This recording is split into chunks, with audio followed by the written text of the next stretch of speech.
Selamat pagi. Paham kaitannya dengan learning activity atau aktivitas pembelajaran yang ada di dalam LMS, kemudian ada di dalam pelatihan dan TOT ya. Saya izin share screen. Sudah tampak teman-teman? Adalah teman-teman itu nanti mampu ini dilewat ya, di TOT calon pengajar ini nanti ada struktur program seperti ini. Jadi intinya nanti teman-teman itu mampu mendalami pembelajaran yang ada di modul 1, modul 2 dan modul 3. Di aktivitas belajar tadi secara fitur sudah disampaikan oleh Pak Dr.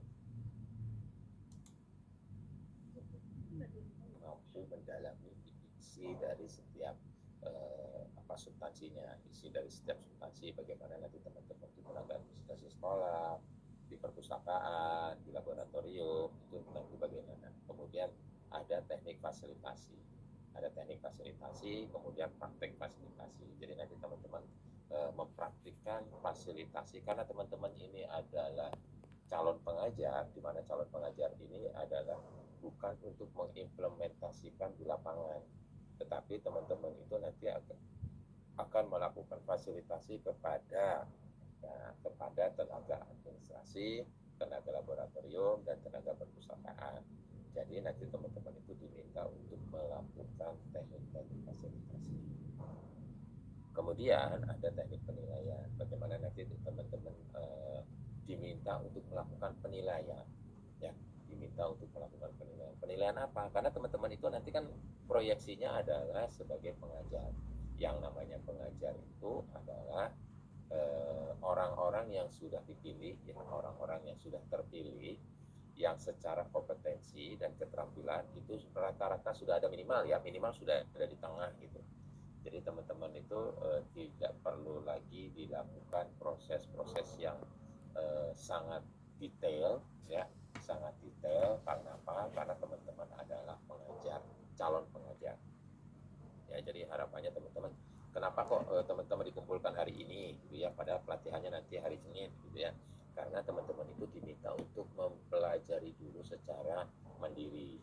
Kenapa kok saya diminta untuk mempelajari secara mandiri? Karena saya nanti pada saat ketemu dengan tatap muka dengan narasumber itu sudah ada di dalam satu pemahaman yang sama, sehingga nanti teman-teman pada saat ketemu dengan narasumber udah tinggal jalan saja, sudah tinggal melakukan aktivitas-aktivitas yang dimana pemahaman-pemahaman awal itu sudah disamakan saat teman-teman belajar secara mandiri, gitu ya. Kemudian rencana jadwal nanti di hari Senin, ya, di hari Senin itu mulai dari registrasi sampai penutupan itu ada 6 hari. Jadi teman-teman itu mohon nanti dipersiapkan kondisinya, ya, dipersiapkan pembelajarannya itu selama 6 hari. Jadi nanti teman-teman itu 6 hari. Tolong diingat, teman-teman itu dilaksanakannya di Jakarta. Yang melaksanakannya adalah direktorat. Yang namanya direktorat pada saat melakukan pelatihan atau BIMTEK itu teman-teman posisinya adalah menggunakan model pelatihan dengan jumlah jam dikali 60 menit. Maksudnya kenapa kalau dikali 60 menit? Karena 1 jamnya adalah 60 menit. Ya, 1 jamnya adalah 60 menit. Jadi nanti teman-teman berbeda nih saat teman-teman misalnya pada saat melakukan proses pelatihan, implementasi pelatihan kepada tenaga administrasi, tenaga lab, dan tenaga perpustakaan yang dilaksanakan oleh unit pelayanan teknis kita di bawah GTK, misalnya di bawah BPGTK, di bawah BGTK, atau di bawah KGTK, itu 45 menit waktunya. Agak berbeda ya, 60 menit itu di direktorat, 45 menit itu di UPT, ya. Nah, karena teman-teman besok ini di direktorat, maka tolong diperhatikan teman-teman, waktunya adalah waktu 60 menit, ya. Kemudian nanti teman-teman pada saat implementasi, ya, pada saat implementasi teman-teman itu nanti akan mengimplementasikan, nanti kan teman-teman itu dienrolkan dua, ya. Dienrolkan dua, teman-teman itu dienrolkan sebagai pengajar dienrolkan sebagai peserta. Nah, LMS-nya itu ada dua, ya, LMS-nya itu dua, LMS pelatihan dan LMS TOT atau BIMTEK.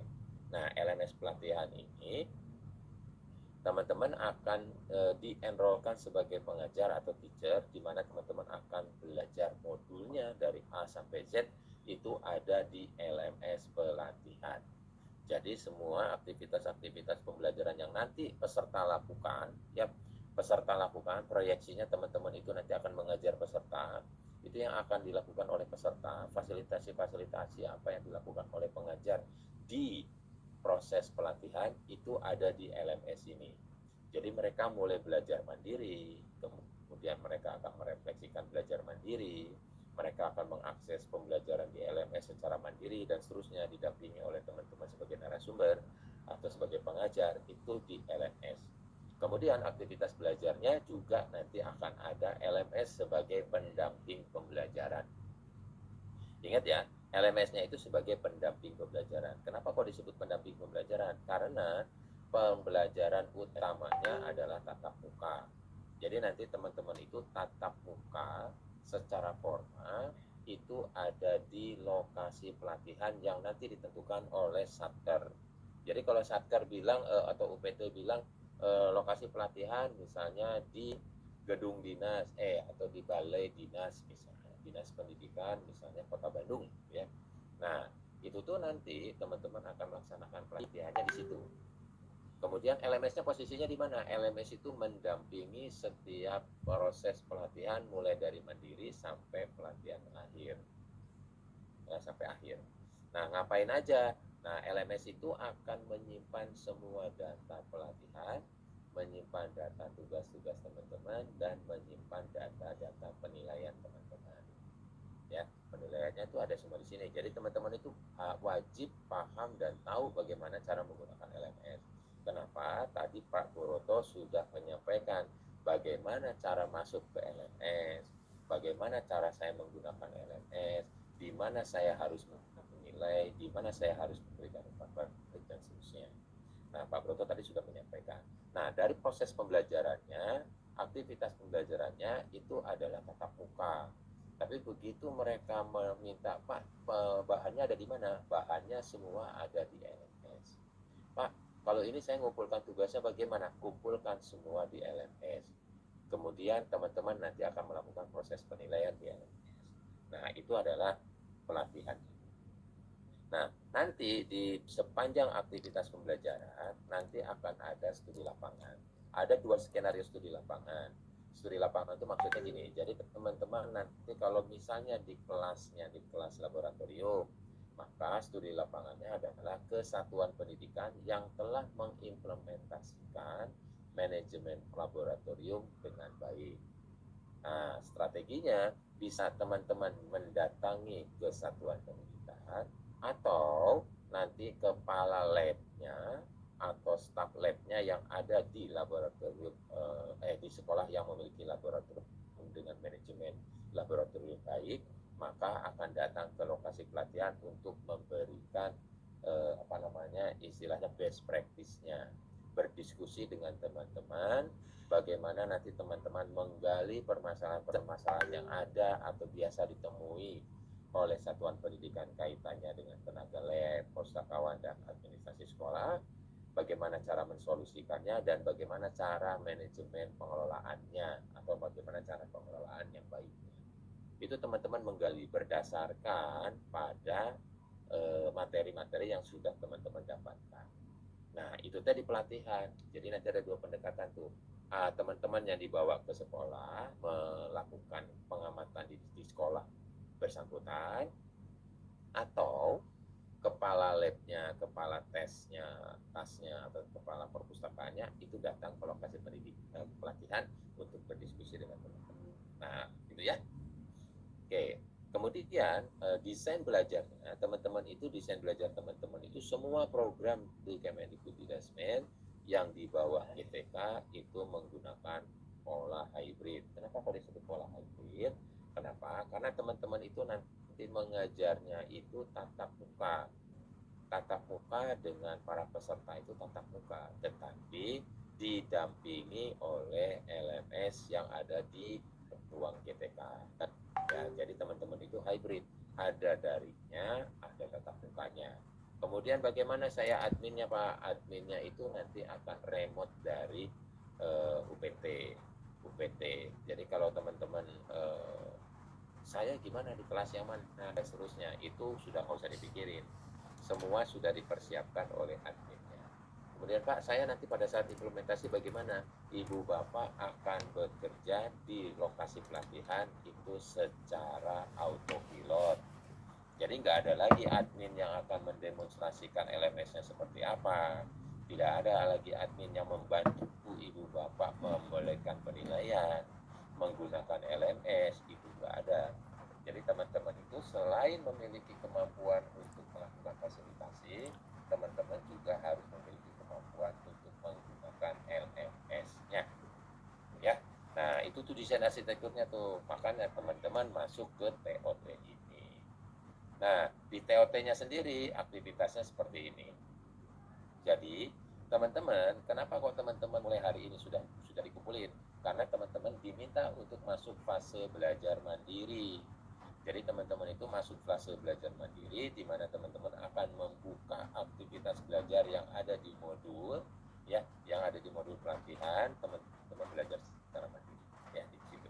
Aktivitas apa saja? Semua aktivitas tolong diperhatikan, dipelajari ya. Kemudian nanti si calon pengajar ini atau teman-teman yang saat ini hadir itu akan bisa mengakses LMS mulai dari hari ini ya, mulai dari hari ini ya, mulai dari hari ini. Kemudian nanti pada saat tanggal 16 teman-teman itu akan ketemu langsung dengan para narasumber tatap muka. Nah, nanti narasumber itu cuma apa namanya, di awal itu mungkin akan yang ditanyakan adalah apa yang sudah teman-teman lakukan.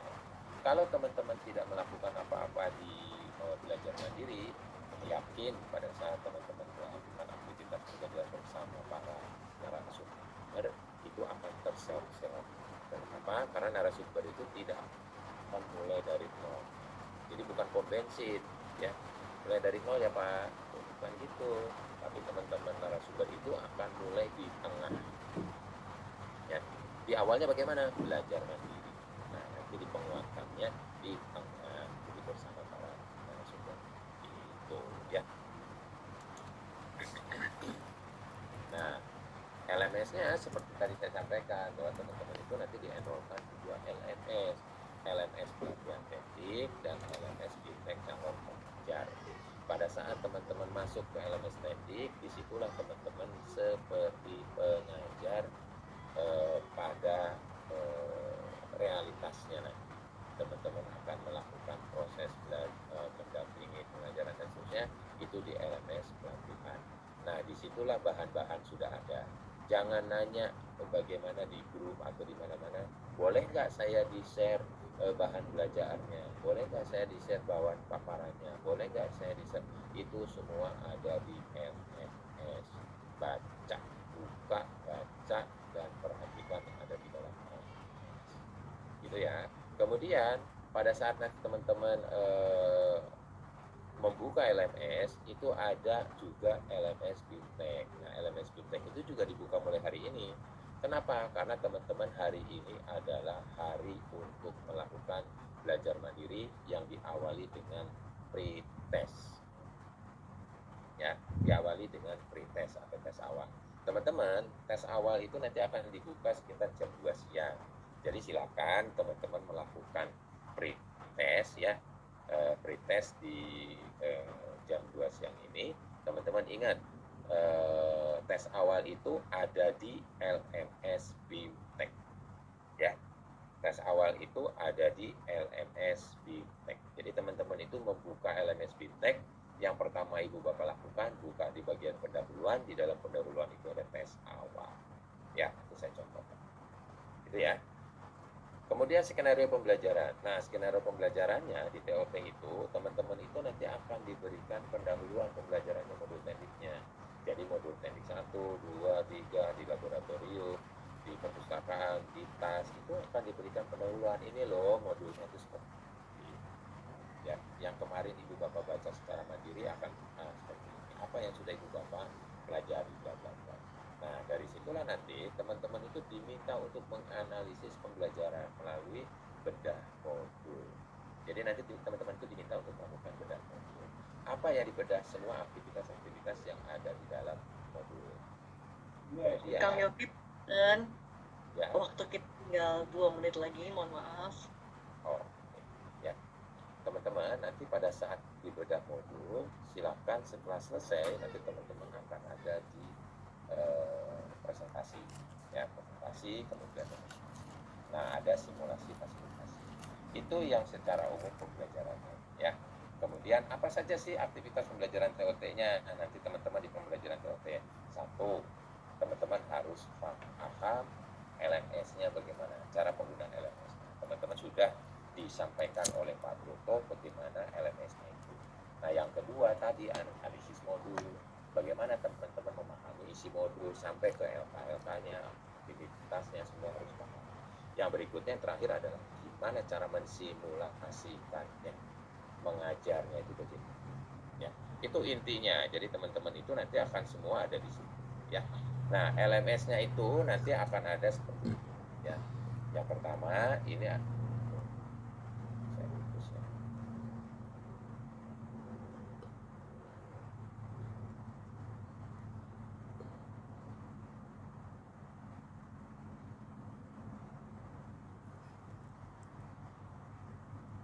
nah, nanti teman-teman itu ada BIMTEK.